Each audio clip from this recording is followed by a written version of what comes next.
Waziri Mkuu Kassim Majaliwa amewaongoza mawaziri wa bunge na wananchi katika mbio za hisani ya Bunge Marathon 2025 yenye lengo la kukusanya kiasi cha shilingi bilioni 3 kwa ajili ya ujenzi wa shule ya bunge ya wavulana ya kidato cha 5 na cha 6. Waziri wa maendeleo ya jamii, jinsia, wanawake na makundi maalumu Daktari Dorothy Gwajima amewataka viongozi mbalimbali kushirikiana na jamii kutokomeza wimbi la watoto wa mitaani pamoja na kuiasa jamii kuwalea watoto katika maadili mema. Kwaya za uinjilisti na uamsho kutoka jimbo la Magharibi KKKT Dayosisi ya Mashariki na Pwani wametoa msaada wa mahitaji na kuchangia damu kwa ajili ya wagonjwa katika hospitali ya rufaa ya mkoa wa Pwani Tumbi. Na katika habari za kimataifa, wananchi wa Gabon wamepiga kura hii leo katika uchaguzi wa kwanza wa rais tangu jeshi la nchi hiyo lilipomwondoa madarakani Rais Ali Bongo Ondimba mwaka 2023.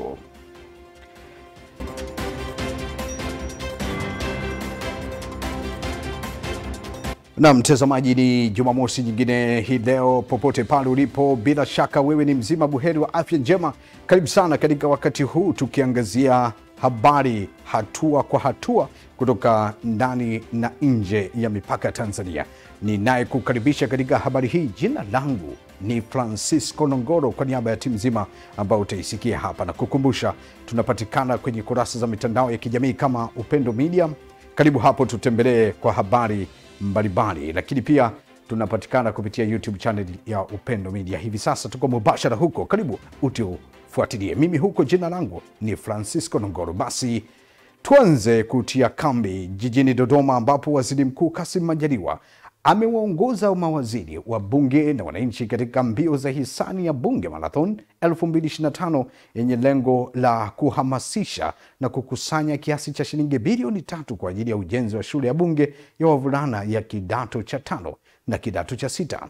Akizungumza mara baada ya kumalizika kwa mbio hizo zilizofanyika katika uwanja wa Jamhuri jijini Dodoma, amesema shule hiyo ya bunge ya wavulana itakuwa na wanafunzi 300, mabweni, maktaba ya kisasa, bwalo kubwa la chakula, viwanja vya michezo na nyumba za walimu. Kukusanya fedha kiasi cha shilingi bilioni 3 ambazo zote zitakwenda kujenga shule maalum ya sekondari ya wavulana ya kidato cha 5 na cha 6 itakayojengwa kwenye eneo la Kikombo hapa jijini Dodoma, karibu kidogo na shule iliyo ya wasichana iliyojengwa na bunge letu hili kwa ajili ya wanawake ambayo imekamilika mwaka 2020. Kwa hiyo kupitia mbio hizi tunaamini jamii kwa kuliunga mkono bunge, malengo haya yatafikiwa. Shule hii itakuwa na vyumba vya madarasa vya kutosha. Spika wa bunge Dr. Tulia Ackson amesema kuwa bunge limeshajenga shule ya wasichana ya bunge na sasa wanajenga shule ya wavulana, ikiwa ni ishara ya kuonyesha nia ya bunge ya kuwajali watoto wa kike na watoto wa kiume katika kuleta maendeleo katika jamii.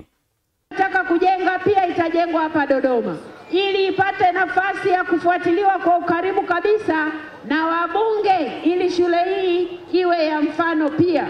Kwa hiyo tunaonyesha mfano kwamba tunamjali mtoto wa kiume, lakini pia tunamjali mtoto wa kike. Si mnamwona jamani, mbunge wa Dodoma wa kiume na mimi ni wa kike, si ndio jamani? Kwa hiyo Tanzania inajengwa na wa kiume na wa kike pia. Kwa hiyo Mheshimiwa mbunge, sisi tunakuletea hizi shule mbili, lakini na wewe nitumie. Mwenyekiti wa Bunge Marathon, mbunge wa jimbo la Makete Festo Sanga, amesema Bunge Marathon 2025 imewakusanya washiriki zaidi ya 5,000 na ni mbio za pili tangu kuanzishwa kwake, ikiwa ni mbio za hisani zinazokusanya mabunge yote ya Tanzania bara na visiwani Zanzibar. Ndugu mgeni rasmi, sisi tunafanya marathoni hii kwa mara ya pili. Mwaka jana tulifanya na mwaka huu tumefanya. Mwaka jana tulikuwa na wakimbiaji zaidi ya 3,000. Leo tunao furaha kwamba wakimbiaji wameongezeka, ni zaidi ya 4,000, na hao ndio waliojisajili kwenye mfumo, lakini hapa kuna watu wengine wamekuja kuungana na sisi. Tuko zaidi ya watu 5,000 kwenye hili eneo. Kwa hiyo tunashukuru sana wakimbiaji wote ambao wamejitokeza kuja kushirikiana na sisi. Nikizungumza kwa upande wa GSM Foundation, kwa nini tumeshiriki? Kwa sababu kwanza bunge ni muhimili mkubwa kama ambavyo mnafahamu katika serikali yetu. Kwa hiyo walipokuja na ombi lao tuliona ni muhimu tukashirikiana nao. Ni taarifa hiyo kutokea Dodoma na mbio hizo za hisani, ambapo hivi sasa tuangazie kule mkoani Mtwara. Waziri wa maendeleo ya jamii, jinsia na wanawake na makundi maalumu, Daktari Dorothy Gwajima amewataka viongozi mbalimbali kushirikiana na jamii kutokomeza wimbi la watoto wa mitaani pamoja na kuiasa jamii kuwalea watoto katika maadili mema. Tupate taarifa kamili kutokea kule Mtwara. Waziri Gwajima ameyasema hayo katika mdahalo maalum wa siku ya kitaifa uliofanyika katika ukumbi wa VETA uliopo mkoani Mtwara, ambapo ameeleza kuwa wazazi wana wajibu wa kuwahudumia na kuwalea watoto wao, kwani katika kila shida kuna suluhisho lake, huku akiwasihi wazazi wote kufika mamlaka husika za usuluhishi wa migogoro. Na kuamini kwamba katika kila shida iliyoko kwenye jamii ya Tanzania ina masuluhisho yake kwa kwenda kwa mtu sahihi anayetoa huduma sahihi katika serikali yetu. Hapo ndio utakapolishinda hili janga.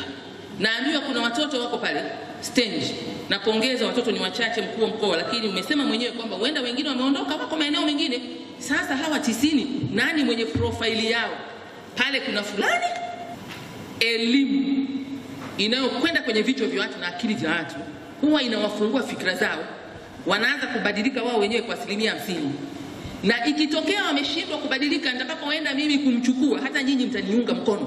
Kuna wakati kiongozi anasimama kwenye wakati mgumu katika kuchukua hatua za kisheria, kwa sababu jamii isiyoelewa sasa kwa nini zile zinachukuliwa inageuka tena kusympathize na mkosaji. Mwisho wa siku watu wanarudi nyuma, ndio tunazalisha kundi la watoto wa mtaani lisio na mabalozi. Tumeamua kuanza na elimu. Katibu Mkuu Wizara ya Maendeleo ya Jamii, Wanawake na Makundi Maalum, Dr. John Jingu amesema ni jukumu la kila mmoja kuhakikisha anatunza na kuwalea watoto katika maadili mema.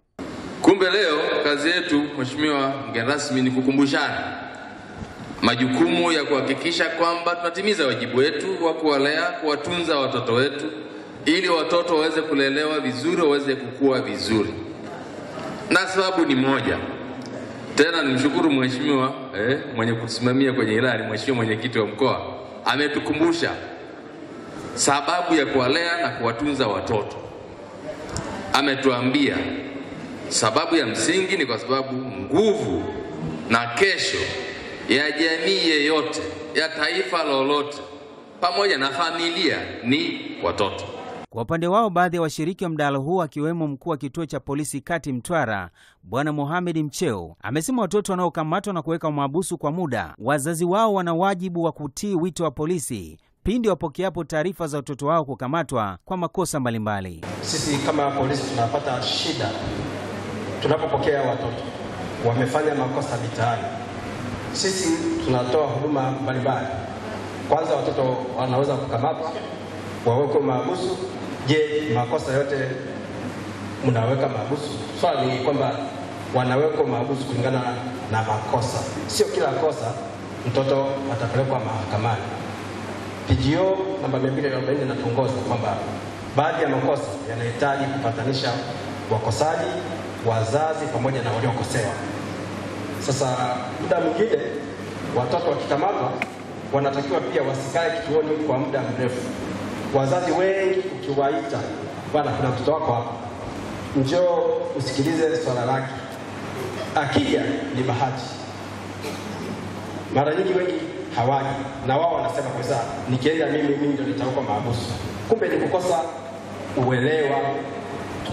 Lakini hilo tumelifanya zaidi kwa kushirikiana na viongozi wetu wa dini, lakini viongozi wa kimila katika kuhakikisha wanatoa elimu na uhamasishaji wa umuhimu wa familia kuwa pamoja, kutunza amani, lakini ili kuweza kulea watoto. Nikiripoti kutoka mkoani Mtwara, mimi ni Christian Ngao wa Upendo TV. Haya, asante sana kwa taarifa hiyo kutokea huko Mtwara. Na hivi sasa tuangazie kutokea mkoani Pwani. Kwaya za uinjilisti na uamsho kutoka jimbo la Magharibi la KKKT Dayosisi ya Mashariki na Pwani wakiongozwa na mkuu wa jimbo hilo Anta Muro wametoa msaada wa mahitaji mbalimbali pamoja na kuchangia damu kwa ajili ya wagonjwa katika hospitali ya rufaa ya mkoa wa Pwani Tumbi, hatua ambayo imelenga kuonesha upendo wa Kristo kwa vitendo na kuunga mkono huduma za afya kwa jamii. Akizungumza wakati wa tukio hilo lililofanyika katika usharika wa Tumbi, mkuu wa jimbo la Magharibi Mchungaji Anta Muro amesema ni jukumu la kanisa kuwa mfano na kutoa na kusaidia wale wahitaji katika jamii. Nakumbuka Msamaria mwema namna alivyofanya. Kwa hiyo kwaya zetu za uinjilisti na uamsho katika jimbo la Magharibi wanatoa sadaka hii kwa wakati muafaka, kuonyesha kweli wametoka kwenye majira ya Kwaresma, majira ya mfungo, na kwamba wanaonyesha matendo ya huruma kwa wenzetu ambao wamepata changamoto za afya, hususan katika hospitali yetu ya jirani iliyo katika jimbo hili, hospitali ya Tumbi. Nao waimbaji wa kwaya uinjilisti za uamsho wamesisitiza dhamira yao ya kuendelea kutumia vipawa vyao katika kuhubiri Injili kupitia matendo mema, na huku wakieleza kuwa huduma kama hizo ni sehemu ya kuonesha imani kwa vitendo. Tuonyesha kwamba hatutakiwi kuimba tu sharikani au kwenye majengo yetu ya ibada. Tunatakiwa tutoke nje kama Yesu Kristo alivyosema, tutaanzia Samaria mpaka mwisho wa nchi. Kwa hiyo nasi tumekuja kuhudumu kwa ajili ya hilo, ili moja kabisa ni kumhubiri Yesu Kristo kwa njia ya matendo. Na matendo moja hapo, matendo ya kumhubiri Yesu Kristo kusaidia wasio wenye uhitaji maalum. Kwa hiyo tunamshukuru Mungu kwa nafasi hiyo. Na hiyo ndio huduma ambayo inatakiwa, imani bila matendo sasa na bure. Kwa hiyo matendo ndio haya diakonia. Kwa hiyo katika huduma za kutembelea watoto yatima ni baraka nyingi sana. Kwa hiyo nawahamasisha wananchi, watu wote kuanzia umri wa miaka 18 mpaka 65 kuja kuchangia damu ili kuokoa maisha ya wenzetu. Muuguzi wa hospitali ya rufaa ya mkoa wa Pwani Tumbi, Geoffrey Mwalupindi, amesema kuwa msaada kama huo huwajenga wagonjwa kiimani na kisaikolojia, hali inayochangia kwa kiasi kikubwa katika mchakato wa uponyaji wao. Kwa upekee, kwa matendo kama haya ya huruma na matendo ya kutia moyo, kimsingi yana maana kubwa sana kwa wagonjwa. Maana kwa sababu wagonjwa wanapata changamoto za kiafya, lakini pale ambapo wanakuwa wanapata upendo na faraja, kimsingi inawajenga kiimani, inawajenga kisaikolojia, hivyo hupelekea wagonjwa wetu kuweza kupona kwa uharaka na kupata moyo zaidi na kuweza kukubali yale wanayoyapitia, na hasa kwenye masuala ya changamoto za kiugonjwa, pale ambapo unakuwa umeukubali na umeweza unapewa upendo wa dhati kutoka kwa watu wanaokuzunguka, hupelekea kupona kwa uharaka na kuweza kupata utimamu kwa uharaka. Mtazamaji, ni taarifa hiyo kutokea mkoani Pwani, na hivi sasa inatufanya tuangazie taarifa nyingine kutokea jijini Dar es Salaam. Askofu mteule wa KKKT Dayosisi ya Mwanga, Mchungaji Daktari Daniel Mono, ametoa wito kwa washirika wote wa dayosisi hiyo kuendelea kushirikiana kwa pamoja katika kuhakikisha mipango yote iliyoanzishwa na mtangulizi wake Daktari Chediel Sendoro inakamilika na kanisa la Mungu linazidi kukua. Amesema licha ya kupita katika changamoto za kumpoteza kiongozi Mchungaji Chediel Sendoro, aliyekuwa askofu wa kwanza wa dayosisi hiyo, yeye ataendeleza yote yaliyoanzishwa na mtangulizi wake, kwa kuwa tayari kuna mpango mkakati ambao unaonesha namna gani ya kutekeleza. Awali nilifanya mazungumzo na Askofu Dr. Mono, na kwanza nikimuuliza alijisikiaje baada ya kuteuliwa kuwa askofu wa dayosisi hiyo. Asante ndugu mtangazaji, nilipokea jambo hili kwa mshtuko kwa sababu sikulifikiria, lakini pia nilipokea kwa shukrani kwa Mungu kwamba Mungu kumbe ameamua jambo la namna hii, anaweza kuamua na kwangu kwa namna hii, hasa ukizingatia nilikuwa nje ya nchi, nilikuwa Burundi kwa huduma.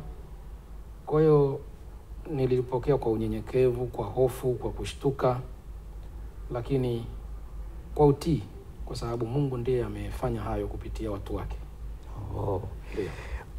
Wanajiuliza, wewe ni mtu wa wapi? Maana ulikuwa Shinyanga lakini umeteuliwa kuwa askofu wa dayosisi ya Mwanga. Kimsingi mimi nimezaliwa Kilimanjaro na kule Ugweno, wilaya ya Mwanga, na nimekulia kule, nimebatizwa kule usharika wa Kifula, nimepata kipaimara usharika wa Kifula, na ilikuwa ni dayosisi ya Pare miaka hiyo, na sasa ikabadilika kuwa dayosisi ya Mwanga. Kwa hiyo nimeondoka kule, nimesoma hata shule ya msingi mpaka form 4 kule kule shule ya msingi Mriti, na baadaye shule ya sekondari ya ufundi Minja. Baada ya kumaliza kidato cha 4 ndipo niliondoka kwenda Dar es Salaam Pugu High School kwa masomo ya sekondari ya juu, na baadaye nikaenda Mwanza, nikaanza kuishi sasa kama mcharo. Kwa hiyo kule nimeishi miaka 20 ya utoto, na huko ugenini nimeishi miaka 30. Kwa hiyo jumla 50 miaka ya kuzaliwa. Kwa hiyo ni mtu wa kule wewe. Dayosisi ya Mwanga tunafahamu imepita katika kipindi naweza kusema kigumu kidogo, na ni kusudi la Mungu baada ya kuondokewa na mtangulizi ambaye alikuwa ni askofu wa dayosisi hiyo, na wewe unakwenda baada ya wakati huu. Pengine wana Mwanga watarajie nini? Niseme ninapokea dayosisi katika mazingira ambayo yule ambaye angeniambia tulikuwa tunafanya hivi hayupo. Na kwanza nitoe pole kwa kweli kwa ndugu zangu kule, lakini kwetu sote, kwamba alikuwa jambo rahisi kumpoteza baba askofu Chedieli. Lakini watarajie nini? Kwamba taasisi inaendeshwa kwa taratibu. Kwa hiyo matarajio yawe tu kwamba mpango mkakati ambao upo na umeandikwa na nimekabidhiwa ni kitu ambacho tutaendeleza kutekeleza. Yale ambayo yalikuwa yamepangwa wakati wa askofu Chedieli kaka yangu marehemu, tuyaendeleze kwa nguvu zote, lakini pia yale mengine ambayo Mungu atatupa mapya kwa wakati mwafaka tutayatambulisha na kuyafanya kwa pamoja. Ndio. Pengine kipaumbele chako, tunafahamu kanisa ni la Mungu, lakini umepata hiyo neema ya kutumika hivi sasa kama kiongozi mkuu wa dayosisi ya Mwanga. Kipaumbele chako kwa sasa ni kipi? Kipaumbele, nimepitia mpango mkakati na nimeona kipaumbele namba 1 ni Injili, kuhakikisha kwamba Injili inafikia watu wote, lakini kuimarisha uchumi wa kanisa ambayo na yenyewe nimeona iko kwenye mpango mkakati, lakini na kuendeleza huduma za jamii kwa sababu kanisa pia linafanya huduma za jamii. Yote haya si mambo mapya ambayo mimi nakuja nayo, lakini yako kwenye mpango mkakati na kwa kweli tutayaweka mbele. Okay. Ndio. Tunafahamu sensa ya watu na makazi nchini Tanzania inaonyesha idadi iliyo kubwa ni vijana. Vijana wa dayosisi ya Mwanga watarajie nini kutoka kwako? Watarajie kwamba watatunzwa kwa neno la Mungu. Watatunzwa kwa neno la Mungu. Yesu Kristo ni yeye yule jana na leo na hata milele. Lakini kwa kuwa kuna idara ya vijana na kuna kamati ya vijana, kuna mwenyekiti wao, mipango ambayo imekuwepo kwa ajili yao itaendelezwa, lakini pia tutaangalia kama kuna haja ya kufanya jambo jipya, tutafanya kulingana na mahitaji, ili mradi jambo hilo limpe Mungu utukufu. Kwa hiyo wasiogope, walete mipango, ili mradi lile jambo linampa Mungu utukufu, tutalifanya kwa pamoja. Neno kwa wale wanadayosisi wa Kusini Mashariki ya Ziwa Victoria, ninapenda kuambia wasiogope, wadumu katika imani.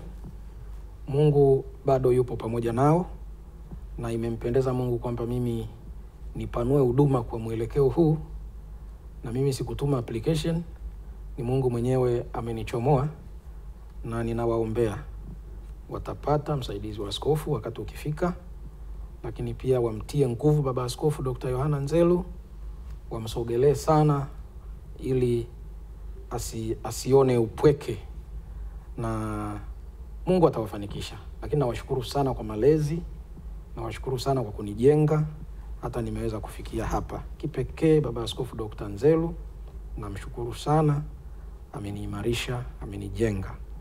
Na hasa nilipokuwa msaidizi wake nimemuona akifanya wajibu wake wa baba wa kiroho.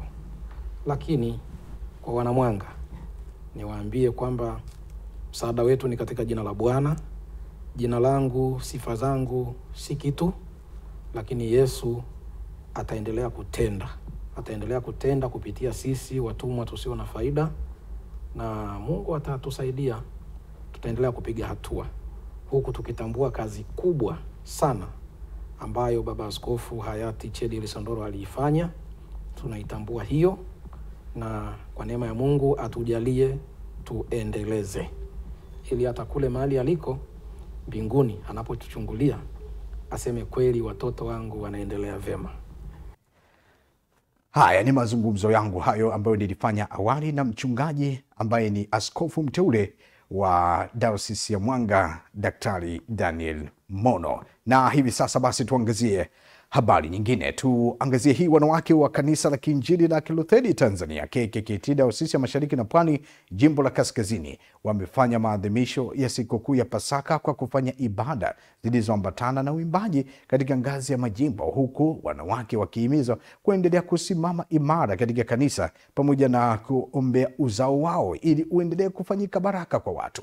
Mkuu wa jimbo hilo Mchungaji Jacob Mwangumula akifungua ibada hiyo katika usharika wa Kunduchi amesema wanawake wana mchango mkubwa katika kanisa na ustawi wa familia na taifa, hivyo lazima waendelee kupewa nafasi, huku akiwahimiza kushiriki kikamilifu katika makongamano na mikusanyiko yenye lengo la kujenga zaidi. Mimi naomba kina mama, good solidarity inaanzia duniani, na tunapokuwa pamoja katika mitaa yetu na katika sharika zetu kwa umoja, inakuwa jambo zuri sana. Lakini mwanamke ni mwanamke wa pekee sana duniani, kwa sababu ninyi ndio walezi wa familia. Ukiwa mnashindwa kwenda kwenye umoja wa kina mama, hata nyumbani hauwezi kuwa salama. Mwanamke ndiye anaunganisha familia, familia ya nyumbani na familia ya kanisa. Kwa ni waombe wa mama wazuri mnaopendeza leo, tushiriki kwenye matukio. Akihubiri kuhusu mwanamke na familia katika ibada hiyo, mtumishi Zakayo Omari amesema pamoja na wanawake kupitia changamoto nyingi zikiwemo za ndoa, lakini bado wanasimama imara kulinda familia, na huku akiwasihi kumtanguliza Mungu pekee, kuacha kupuuza shughuli za kujitolea katika kanisa, na kwa kuwa Mungu ni mwenye haki watashinda changamoto zote. Sababu aliona vitu ambavyo Mungu ameviweka ndani ya mwanamke. Nitakueleza taratibu leo na utashangaa. Yaani hata kama kuna watu walikuwa wanakupuuza huko, alafu ikakuathiri na wewe ukaanza kujipuuza, kuanzia leo hautajipuuza tena. Kwa sababu mbingu za Bwana hazijakupuuza. Mungu mwenyewe hajakupuuza. Mbingu zimekuthamini na Mungu amekuthamini na mbingu zimekuamini mwanamke. Kuna vitu vimewekwa ndani ya mwanamke havijawekwa ndani ya mwanaume. Utaviona leo kwa muda huu ambao ninao. Na shetani aliona hazina kubwa ambayo Mungu ameificha kwa mwanamke. Katika hatua nyingine, wanawake wa jimbo hilo kupitia kwa mkuu wa jimbo hilo wamezindua mradi wa maua, ambapo mwenyekiti wa umoja wa wanawake jimbo Irene Mwasenga amesema mradi huo una lengo la kutunza mazingira ya nyumba za ibada katika sharika na mitaa mbalimbali, na huku makamu mwenyekiti Glory Silayo akiwahimiza wanawake kuwapa ushirikiano ili kufanikisha mipango mbalimbali. Wake tumepata mafuriko. Unajua mafuriko ya neema.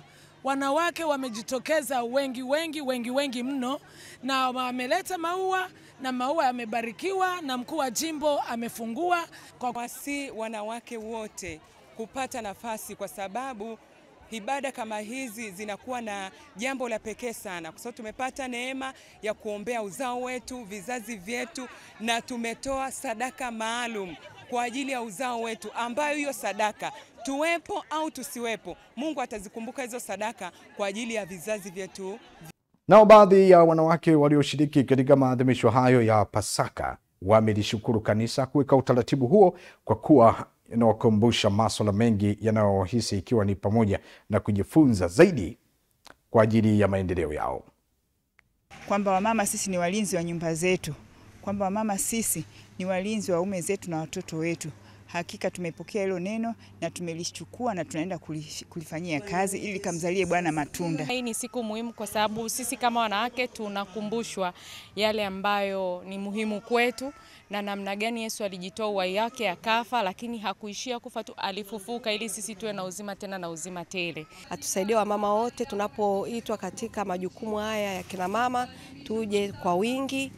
Maadhimisho hayo yamehudhuriwa na wanawake kutoka katika sharika zote na mitaa yote ya jimbo la Kaskazini KKKT Dayosisi ya Mashariki na Pwani. Mtazamaji, tuangazie taarifa nyingine, na mara hii moja kwa moja basi tujikite kutizama hii ambapo wanawake wamekumbushwa katika maisha yao kumtazama Yesu Kristo katikati ya mateso, dhiki pamoja na changamoto wanazopitia, na badala yake wasitafute wala kuangalia chanzo cha mateso hayo, kwa kuwa jawabu la kweli hutoka kwa Mungu pekee. Wewe ni nani jamaa? Kanisa linanitegemea, watoto wananitegemea, taifa linanitegemea, mimi ni mama. Hayo yamebainishwa jijini Dar es Salaam na mkuu wa jimbo la KKKT Dayosisi ya Mashariki na Pwani, jimbo la Kati, Mchungaji Frank Kimambo, wakati wa ibada ya maadhimisho ya Pasaka ya wanawake katika jimbo yaliyofanyika usharika wa Mabibo External, ambayo yameongozwa na neno kutoka Zaburi 34 mstari wa 19 lisemalo, mateso ya mwenye haki ni mengi, lakini Bwana humponya nayo yote. Kwa hiyo kumbe mateso wakati mwingine yanakuandalia kuinuka kwako, kama jinsi ambavyo Ayubu alisema ni kama dhahabu tu. Yaani wakati wa mateso yako wale uliowaambia wakuombee hawaombi. Maana yake ni kwamba umebaki wewe na Mungu. Ile inaitwa the vertical relationship. Horizontal haipo tena. Yaani Yesu hakuweka nukta pale msalabani. Yesu hakuweka nukta kaburini. Yesu hakuweka nukta kwenye taji la miba. Yesu hakuweka nukta kwenye kutemewa mate. Yesu hakuweka nukta mahali popote. Yesu aliweka nukta, lakini siku ya tatu huyu Yesu hatafufuka. Mwenyekiti wa umoja wa wanawake jimbo hilo la Kati, Teddy Oltu, amesema lengo la maadhimisho hayo ni kuendelea kukumbushana majukumu ya wanawake katika kanisa, jamii, familia na taifa kwa ujumla, na huku katibu wa umoja huo jimbo Ruti Mkuchu akiwahamasisha wanawake wengine kuhudhuria maadhimisho ya wanawake kwa kuwa yanawaletea pamoja katika kutumikia Mungu. Majukumu tulionayo kama Wakristo katika kanisa, majukumu tulionayo katika familia, majukumu tulionayo katika jamii, na majukumu yetu makubwa ni kulea familia, kusambaza upendo, kuangalia wahitaji, kuangalia wenye dhiki na shida, walio wajane, walio wafungwa magerezani. Kwa tumekuja siku ya leo na neno kuu linasema mateso ya mwenye haki ni mengi, lakini Mungu peke yake ndiye anayeleta faraja kwetu. Wito wangu kwa wanawake wote wa jimbo la Kati, hata na wengine watakaopata bahati ya kuweza kushiriki nasi, waweze kuungana nasi kwa pamoja katika matukio haya ya maadhimisho ya Pasaka na matukio mengine yote yanayofanyika kijimbo. Amen. Baadhi ya wanawake wa maadhimisho hayo akiwemo Eliza Msofe, Elizabeth Mzava na Elizabeth Kahangwa na Lilian Lamek wamesema katika maadhimisho hayo wamejifunza mambo mengi, ikiwemo kusimama kumtumaini Mungu hata katikati ya magumu. Mtumishi ametuhubiria habari njema. Tusimame tumwangalie Yesu Kristo ambaye peke yake ndio anaweza akavusha mtu, anaweza akamsaidia mtu, anaweza akafanya jambo kubwa katika maisha ya wanadamu. Wanawake waliofika kwa siku ya leo, yani hawatajuta muda wao waliotumia kuja katika maadhimisho ya leo. Sasa ninawaomba wakati mwingine wajitokeze. Ya maadhimisho ya mwaka huu ni maadhimisho ambayo katika maadhimisho yote ambayo niliyopita, ni maadhimisho ambayo amenifariji sana, na pia kuna mengi amenifundisha sana, na hata kifupi kwamba amefundisha mpaka wanawake wote. Tumefundishwa katika umama ujue jukumu lako. jukumu lako kanisani, jukumu lako nyumbani, jukumu lako kwenye familia, kwenye jamii za watu. Mungu anakuzidishia. Yaani leo nimejifunza kitu kikubwa sana. Namshukuru Mungu kwa hilo. Ameniona, ameniona, ameniona, ameniona. Amen. Maadhimisho hayo yameambatana na maombi kuombea wanawake hao na yameadhimishwa ikiwa ni kuelekea siku kuu ya Pasaka itakayofanyika Aprili 20 mwaka huu 2025. Bwana wa Mungu aliye hai, mateso yako yamekoma leo. Yesu Kristo akuponye. Ni kuelekea Pasaka hivyo mtazamaji, lakini nakukumbusha bado tuko katika mfungo wa mwezi wa Kwaresma. Kwa hiyo bado tunaendelea kukumbushwa kuhusiana na toba ya kweli, lakini pia nikukumbushe kwa ajili ya kujiandaa na Pasaka. Pindi unapoendelea na Pasaka, basi nikukumbushe unaweza ukaendelea kuchangia ujenzi wa kituo cha Kiluteri cha Kibagamoyo cha kimataifa, kituo cha Kiluteri cha Bagamoyo cha kimataifa kule Bagamoyo, yani Bagamoyo Diaconic Lutheran Center, ambacho ni maalum kabisa kwa ajili ya watoto wenye mtindio wa ubongo maarufu kama usonji, ambacho kinajengwa na Kanisa la Kiinjili la Kilutheri Tanzania, ambao wao wameanzisha njia, lakini ni kwa ushirikiano na watu wote bila kujali dini, imani wala kabila lako, kwa sababu kituo hiki kama ufahamu kinakwenda kudili na watu wote katika jamii. Kwa hiyo unaweza ukashiriki kwa kutumia nambari ambazo zinaonekana kwenye runinga yako hapo, na kadiri ambavyo mara zote matangazo hapa yamekuwa yakisema. Basi na hivi sasa nikukumbushe pia tunapatikana kwenye kurasa za mitandao ya kijamii kote huko. YouTube channel yetu ni Upendo Media, na huko kote mimi ni Francisco Nongolo. Sasa tuendelee na habari. Brigedia Jenerali George Itang'ale amewataka vijana waliohitimu mafunzo ya awali ya kujitolea JKT 845 KJ katika Itaka wilaya ya Mbozi mkoani Songwe kwenda kuyatumia vyema mafunzo hayo katika kulitumikia taifa lao. Tupate habari kamili kutokea huko.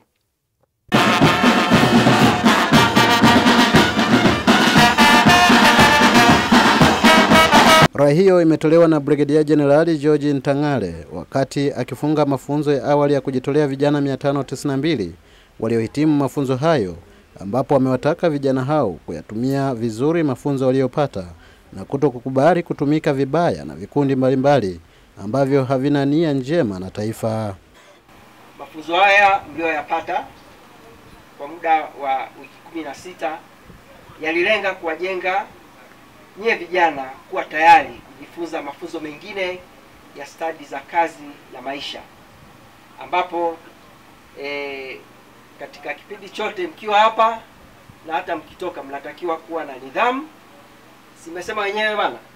Mnatakiwa kuwa na nidhamu, ukakamavu, uzalendo, uhodari, uvumilivu, kujiamini na moyo wa kupenda kufanya kazi.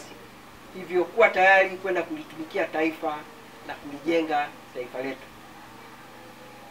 Na waasa mkayatumie vizuri mafunzo mlioyapata ili kutimiza lengo la taifa la kuandaa nyie kuwa jeshi la akiba, na kamwe msitoe mwanya mtu yoyote asije kuwalaghai, hatimaye mkajiunga na vikundi mbalimbali vya uhalifu, kwani mtakuwa ni wasaliti wa taifa letu lilotumia gharama kubwa kuandaa, lakini msisahau pia mtakuwa mmekiuka kiapo chenu, si ndio?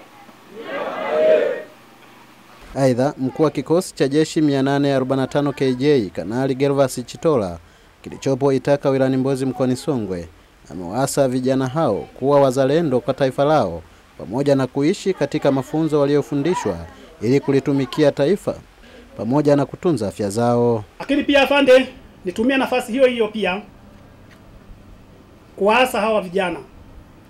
Kundi lao la umri mdogo ni kundi ambalo linachukua umri kuanzia miaka 17 mpaka miaka 22. Ni kundi la vijana wadogo sana. Ni kundi la vijana wenye nguvu. ni kundi ambalo linaweza kuligeuza kwa namna yoyote na kwa wakati wowote ule. Lakini kwa mafunzo haya walioyachukua na kiapo chao, waishi kiapo chao, wasikubali kulubuniwa, wasikubali kutumika kwa namna yoyote ile ili kuleta tafulani katika nchi yetu, katika taifa letu. Tumewafundisha utii, nidhamu na heshima na kuheshimiana ili taifa liweze kuwa tulivu, na tumewafundisha ulinzi. Hivyo basi niwaombe kuishi kiapo chenu ni pamoja na kuheshimu hilo ili kuifanya nchi yetu iwe tulivu. Msikubali kutumika kwa namna yoyote ile kinyume na utaratibu huo. Lakini pia tunzeni afya. Tunzeni afya yenu. Watunze afya yenu. Nguvu ya kijana bila afya ni kitu bure. Huwezi kuwa na afya, huwezi kuwa kutumika vizuri kama huna afya njema.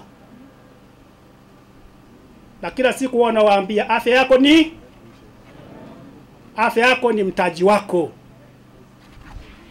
Afya yako ni mtaji wako.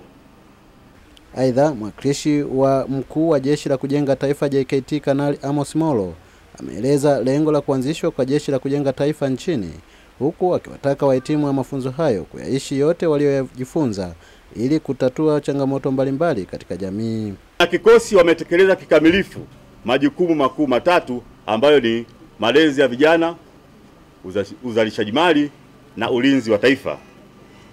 Mafunzo haya ni mwendelezo wa utekelezwaji wa mawazo ya muasisi wa taifa letu, baba wa taifa hayati Julius Kambarage Nyerere katika uanzishwaji wa Jeshi la Kujenga Taifa. Baba wa taifa aliwahi kusema, ninanukuu, maana ya Jeshi la Kujenga Taifa ni taifa kudai huduma vijana na vijana kuitikia wito wa kuhudumia taifa kwa kazi yoyote inayohitajika, mwisho wa kunukuu. Hivyo, kwa kutumia mafunzo mliyopata vijana, mnatakiwa kutekeleza wazo hilo kwa vitendo. Naamini kuwa mafunzo haya mliyopata mmekuwa tayari kulitumikia na kulilinda taifa letu popote mtakapokuwa, kwani nimefahamu dhana ya uzalendo, umoja, mshikamano, ukakamavu na kujiamini.